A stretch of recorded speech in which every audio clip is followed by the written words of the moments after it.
Abusive at tamad na partner.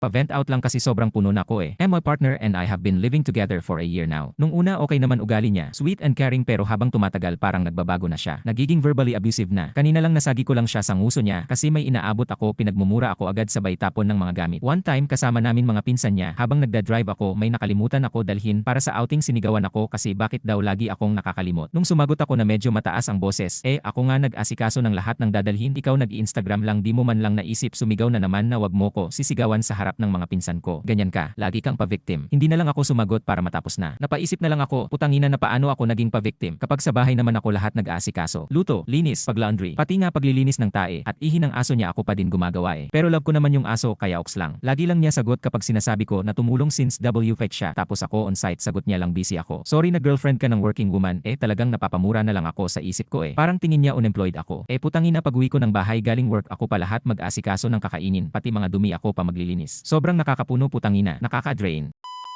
Be, tapusin mo na yung relasyon mo, baka mamaya ikaw maindingan sa sobrang inis mo sa Jeff mo. Napakatamad, walang alam, sarili lang iniisip. Break in mo na yung talipandas na yan. Enjoy mo ba, hahaha, remind lang namin pwede ka umalis dyan ha. You tolerate what you think you deserve. Libre katulong, putusan. Nanay mo, panay sigaw eh. Sorry pero natawa ako, haha, ano babasehan natin para makonsider na worth it yung tao for all the sufferings we have to endure when we're with them. You clearly do not know the line yet, LP. Everything about this screams disrespect. Kung kaya mo pa rin i-take yan, good luck. Pero tiyara mo pa rin makipag-communicate, baka kaya pa yan sa late game. Anong nagpapastay sa'yo sa ganyang klase ng pagtrato? Hindi ka na nirespeto. Buti na lang di pa kayo kasal. Pag-isipan mo, bro, may panahon pa para umalis. Next time sapak na yan. Abuse almost always escalates. Ihintayin mo pa ba yun?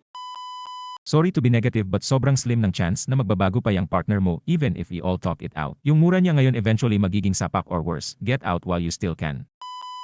Nagustuhan mo ba itong video? Share mo naman kung ano ang tingin mo sa comment section. Kung gusto mo pa ng ganitong mga videos, like and subscribe na sa ating channel. Ingat!